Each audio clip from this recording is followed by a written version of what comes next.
Greetings everyone. Welcome to Daily News Simplified, an answer to what, why and how of newspaper reading. Today we are going to analyze The Hindu dated 5th of January 2020. Displayed on the screen is the list of articles that we are going to discuss today. Timestamping for the same has been provided in the description of the video. Let's begin.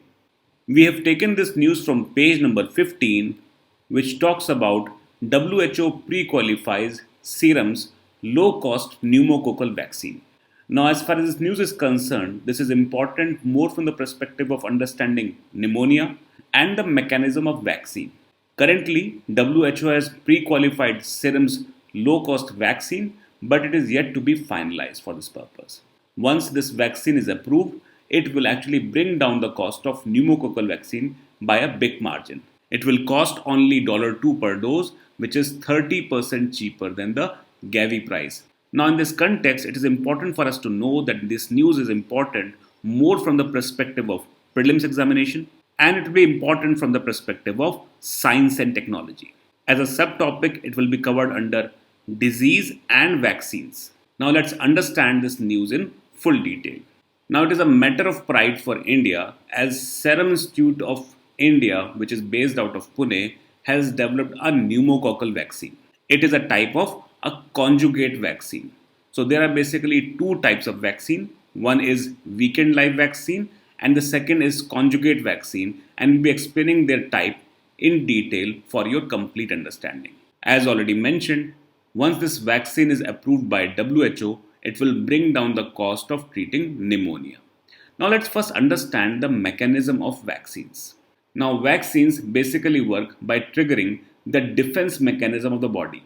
Now when any kind of infection takes place in our body, our immune system basically responds against that. The immune system responds by production of antibodies, and these antibodies basically fight against disease. Now, the interesting aspect of this mechanism is that when infection is caused again, the body responds more efficiently. It is a situation in which the body is already aware about what to do or which antibodies to produce. So, vaccines basically utilize this mechanism of human body. They generate immune system to fight against infection by introducing controlled dosage of infection. And for this purpose, there are two types of vaccines. One is weakened live vaccine and second is conjugate vaccine. Now let's understand what is weakened live vaccine. Weakened live vaccine basically use live microbes. At the same time, as their name suggests, they are weakened in nature. Since they are weak and hence they cannot cause to human body. Now when these live microbes are introduced to human body, the human body produces antibodies, and these antibodies can easily destroy these live microbes because they are weak in nature. At the same time, through this mechanism, the human body becomes ready to handle microbial infection of this type. So this is a system of weakened live vaccine. The conjugate vaccine are developed from specific part of microbes. And when we talk about specific part, it may be any kind of protein or sugar molecule. Because these vaccines use specific parts of the germ, they generate a targeted immune response targeting only the key part of the germ. So this is what the basic property of conjugate vaccine is all about. At the same time, another differentiating factor between weakened live vaccine and conjugate vaccine is that weakened live vaccine cannot be given to people with weak immune system. At the same time, conjugate vaccine can be given to people with weak immune system as well. So this is what an important difference is between both the types of vaccines. And it has been already mentioned that Serum Institute of India has developed a conjugate type of vaccine for pneumonia. So this is what the defining element of this vaccine is. Now from the perspective of the examination, let's understand more about pneumonia. Now from the perspective of examination, now let's understand more about pneumonia and its mechanism. We know that in human respiratory system, the air is inhaled through nasal cavity or nostril and it passes from pharynx and larynx. In the trachea, This basically divides into two parts where it enters into the lungs. And when we enter into lungs, there are small alveoli which basically work as suction pump for oxygen. Now, in the condition of pneumonia, the supply of oxygen to alveoli is cut as this layer is filled with pus and fluid, and this makes respiration much more difficult. And this may cause death due to pneumonia as well. It is well known fact that pneumonia is the largest cause of mortality in children due to infectious disease. About 15% of all death among children of less than 5 years is caused by pneumonia. Now let us focus on the causes of pneumonia. The pneumonia is caused by bacteria, virus and fungi. The most common form of infection which basically infects our children is called as streptococcus pneumonia, and it is a form of bacteria. Now the transmission of pneumonia is very easy because it is more of an airborne disease and it is transferred through cough and sneeze and can also be transferred through blood transfusion, especially during birth. Now, there are people who will come under high risk group, and this will include people with weak immunity system. Now, children basically come under the category of people who have weak immune system. At the same time, the cause of pneumonia increases in those cases where malnutrition is also there. Apart from children, elderly people are also susceptible to pneumonia because they are also affected by weak immune system. Another problem of pneumonia is that this makes people susceptible to other diseases as well, which include measles and AIDS, etc. Apart from weak immunity, environmental factors are also responsible for pneumonia. As we have seen that pollution is increasing indoor as well as outdoor, and this is also increased by smoking habits of parents or of elderly people. So in this way you can understand about pneumonia, how it is caused, what causes transmission, and what kind of people come under high risk category. This is important more from the perspective of prelims examination. We have taken this news from page number 14 and it talks about tussle over Belagavi, which is also called as Belgaum. Now recently there has been tension between the state of Karnataka and Maharashtra, and this has happened because Maharashtra Chief Minister has appointed ministers as coordinator to see the state government's efforts to expedite the case related to boundary dispute with Karnataka. In this context, this news is important more from the perspective of polity and governance and will come under the subtopic of relations between states. Now, in this context, let's try to understand the background of the news. Now, Belgaum or Belagavi was part of Bombay state before 1947, that is, before independence. After India won its independence, it was felt that there was a need to reorganize the states, and it was felt that states should be reorganized on the basis of language. In order to achieve this goal, State Reorganization Commission was established, which submitted its report, and State Reorganization Act was passed in 1956. Now, the State Reorganization Commission recommended that Belgaum should be part of Karnataka. Now, as already mentioned, language was one of the criteria for State Reorganization Commission's recommendation. Since Marathi speaking population was only 25% in the district, the Belgaum district was transferred to Karnataka. Now, the Maharashtra objected the inclusion and petitioned to the center to set up a committee to find a solution for this case. Now, the Maharashtra claims that Belgaum district, mainly on the ground of geographical continuity and relative linguistic majority, should be part of Maharashtra. Now, it is important to highlight that relative linguistic majority is shown on account of Marathi speaking people of Bombay state, that is, the revenue records from the pre-independence area. At the same time, Maharashtra government has claimed that it is the wish of the people to get associated with Maharashtra. Apart from Belagavi, Maharashtra government has also laid claim on Karwar. Now, the language that is spoken in Karwar is Konkani. Maharashtra government claims that Konkani is one of the dialects of Marathi, and hence Karwar should also be part of Maharashtra. So this is what the standpoint of Maharashtra is about border disputes with Karnataka.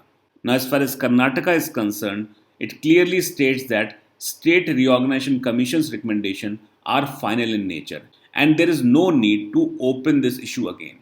At the same time, Karnataka highlights that if we keep on addressing these kind of issues every now and then, there will be more border disputes which will come up and this will never solve a problem. And hence, this issue should not be taken up.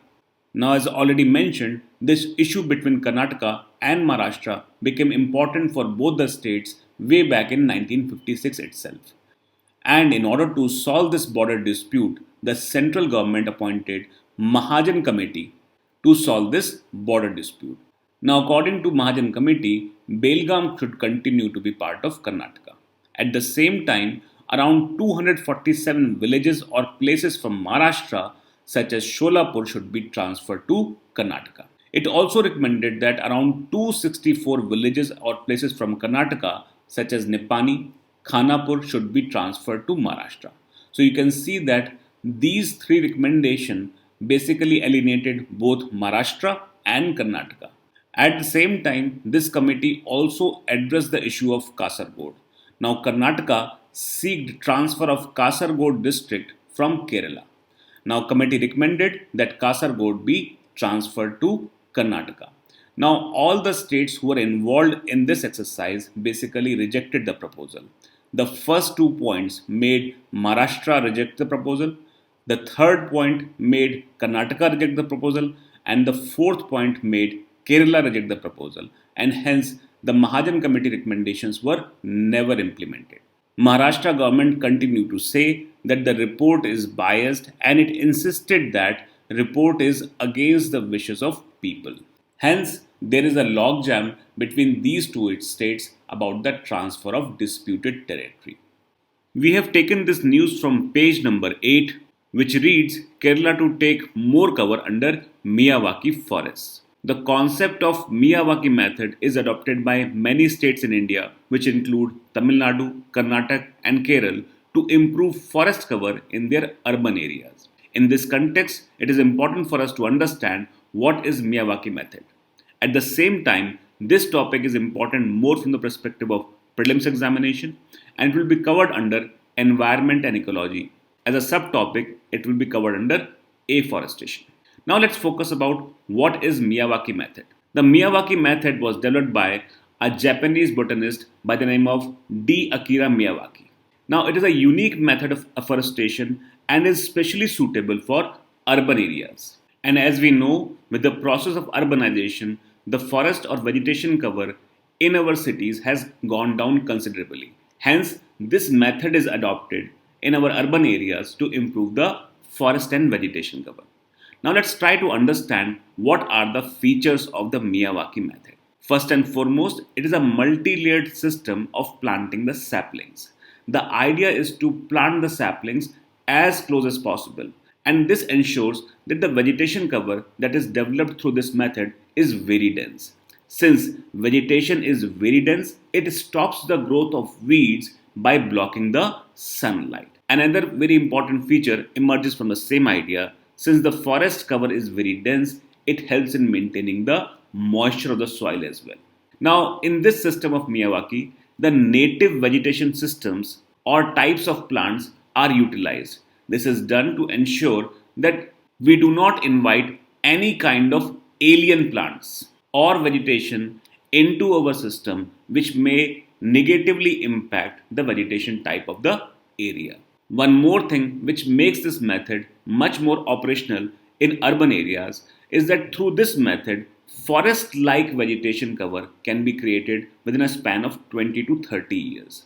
It is important for you to know that a regular forest cover takes 200 to 300 years. So this system is much faster than the natural system of creating forest. As already mentioned, the forest grows 10 times faster, and since saplings are planted very close to each other, it is 30 times more denser than the conventional forest that we normally see.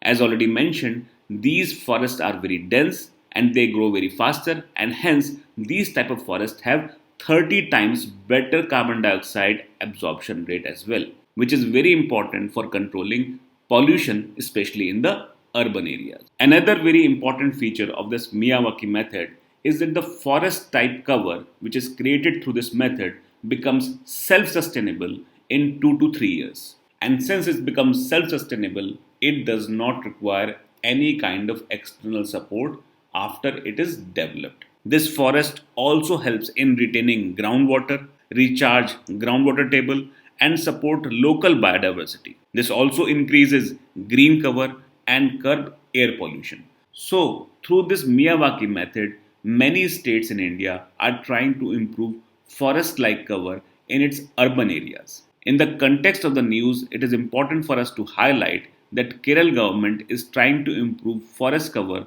by using Miyawaki method. Now, in the context of the news, it is important for us to highlight that Kerala government is trying to improve the green cover by using Miyawaki methods to cover government offices, residential complexes, school premises, and Parambok land. We have taken this news from page number 7 and it talks about Chilika Lake may host over 1 million birds. Now, this topic is important from the perspective of environment and ecology, and this is also important from the perspective of the prelims examination. At the same time, you need to understand that apart from environment ecology, this topic is also important from the perspective of geography. Now, we have seen in previous years, for example, in the year 2017, there was a question in the UPSC. It talks about consider the following statement. First, in India, the Himalayas are spread over 5 states only. Now, this is incorrect as Himalayas are spread in 10 states. So, the statement 1 is incorrect. Second statement is Western Ghats are spread over 5 states only. This statement is also incorrect as Western Ghats are spread in 6 states. Third statement is Pulicat Lake is spread in 2 states and this is correct. And hence by this understanding we can say the correct answer choice is option B, that is 3 only. Now you need to understand that this type of information which may be asked as a part of environment ecology can also be part of geography. In this context, there is one more detail that you should know. There is a Nalbana bird sanctuary which is located on one of the islands of Chilka, and it is the central bird sanctuary we are talking about. This Nalbana bird sanctuary got notified in 1987, and this fact as such is important for your prelims examination. Now let's try to understand more about Chilka Lake.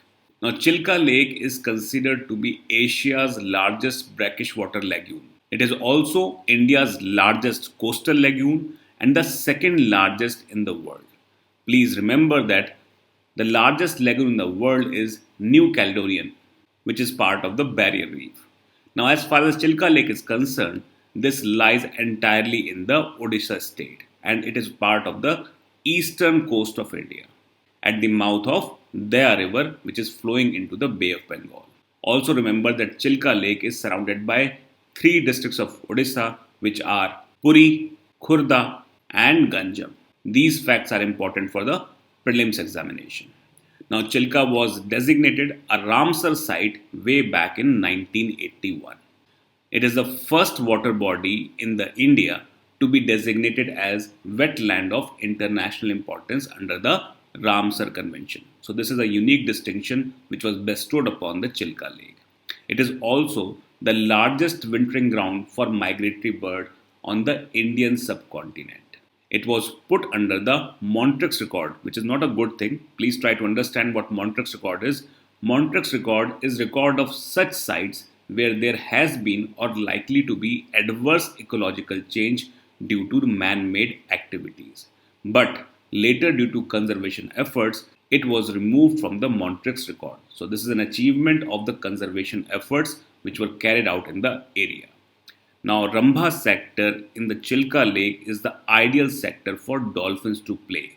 Please try to remember that dolphins also thrive in the Chilka Lake. They flock and mate because of the stillness of the water in the Bay Area. Also important here is to remember that stillness of the water is important from the perspective of thriving of dolphin in the area.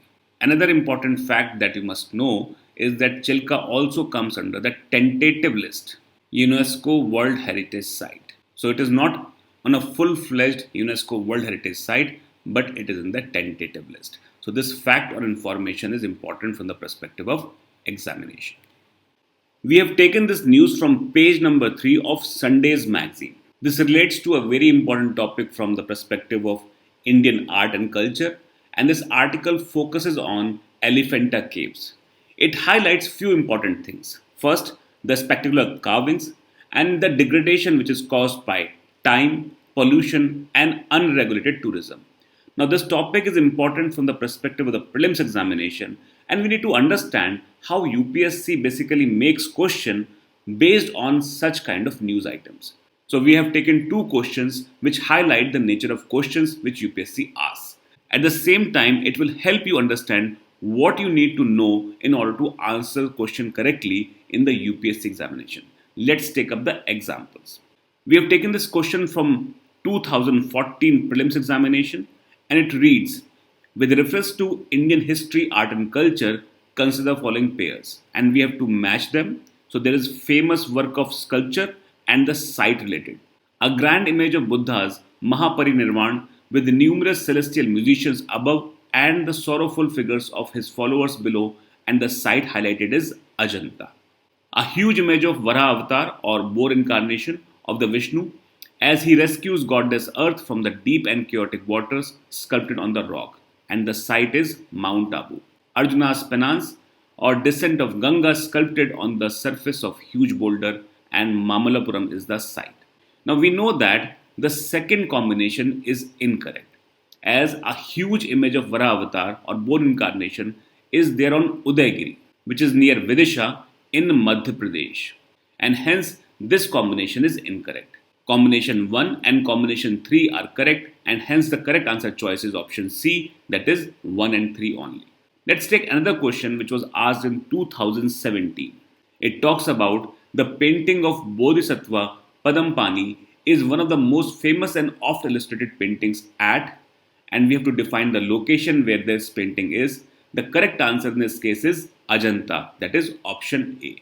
So this is the context which is important for us to know about how UPSC makes question, and this will help you to create a better knowledge for you in terms of UPSC preparation. Now let's move to the Elephanta caves. Now the Elephanta caves are located on Elephanta Island and was known as Garapuri, which also means city of caves. This island was habitated from 2nd century BC. At the same time, these temples were made much later in time period. Now in terms of the caves, there are 7 caves, and out of these 7 caves, 2 are of Buddhist style and 5 are of Hindu style. Now when we talk about Buddhist style, these caves reflect Hinayan Buddhism, and the Hindu temple caves reflect the philosophy of Shiva.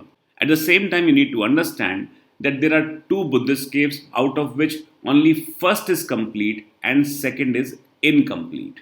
This information is important from the perspective of the examination. Now, from the perspective of their discovery, Elephanta caves were discovered by Portuguese, and they were named so as there was a huge elephant statue which was there on the Elephanta Island. Now, it is believed that these temples were made during 5th to 6th century by Rashtrakutas.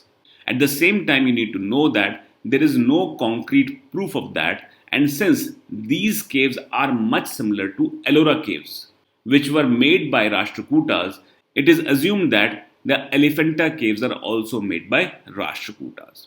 Now let's focus on Sadashiv. Now there is a 7-meter high statue of Sadashiv. It dominates the entrance of cave 1. The sculpture represents 3 aspects of Shiva: the creator, the preserver, and the destroyer. These are identified from the statue itself, where the left one is considered Aghora or Bhairav, Mahadev is the central full face, and Vamadeva or Uma is the right half.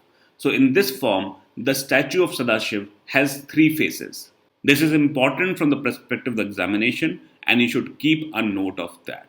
At the same time, you should also know that this is one of the most striking form of rock art in India. As already mentioned, there are 7 caves. The 2 eastern caves are called as Stupa Hill, and they relate to Hinayan Buddhism, one of which is unfinished. When we move towards the western side, a larger group of caves is there which consists of 5 rock cut Hindu shrines. Now you also need to understand that Stupa Hills preceded Hindu shrines in terms of chronology. So it is believed that first Buddhists came and then this was followed by Hindus who followed Shiva. The temple architecture of these caves followed Mandapa style, and this particular site of Elephanta Caves became UNESCO World Heritage Site in 1987. Currently, this site is maintained by the Archaeological Survey of India. So these are the important facts about Elephanta Caves that you should keep note of. There is an article on page number 15 which talks about why has US crippled the functioning of WTO. Now, as far as this article is concerned, this is covered in detail by Baswa sir on 23rd of December 2019. In this article, Baswa sir has clearly explained the background of the situation and what kind of a dispute settlement mechanism is in place. At the same time, he has explained what kind of challenges US is posing against WTO.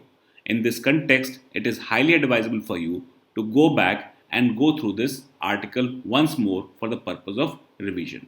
Page number 15 of today's newspaper has another article which talks about the double burden of malnutrition need for urgent policy action. Now, this article was also covered on 29th of December 2019.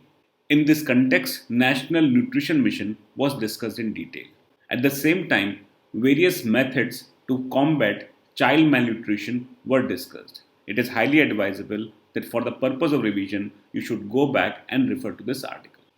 On page number 15, there is an article which talks about is West Asia headed for a war? Now, this topic became important on account of killing of Qasem Soleimani by the US drone attack. Now, as far as this topic is concerned, this topic was covered in great detail yesterday itself on 4th of January 2020. In the article which was discussed by Baswa sir, he has clearly explained what led to the recent development, then the standpoint of USA, the standpoint of Iran, and why killing of Soleimani is such an important event in the West Asian politics. Apart from that, he has also highlighted what kind of implications might fall on global politics. In this context, you might have gone through the article, but it is advisable to revise it again as it is an important event of international importance. Based on today's discussion, let's take a practice question for prelims. Now, the first question reads, pneumonia is caused by which of the following microbes? First is bacteria, second is virus, and third is fungi. Now, in our discussion, we have clearly mentioned that pneumonia is caused by all three of them, and hence the correct answer choice should be B, which means 1, 2, and 3, all of them. Now, let's move to question number 2. Which of the following statements are correct about Chilka Lake? The statement 1 reads, dolphin also thrive in Chilka Lake because of the turbulent nature of water. This statement is incorrect.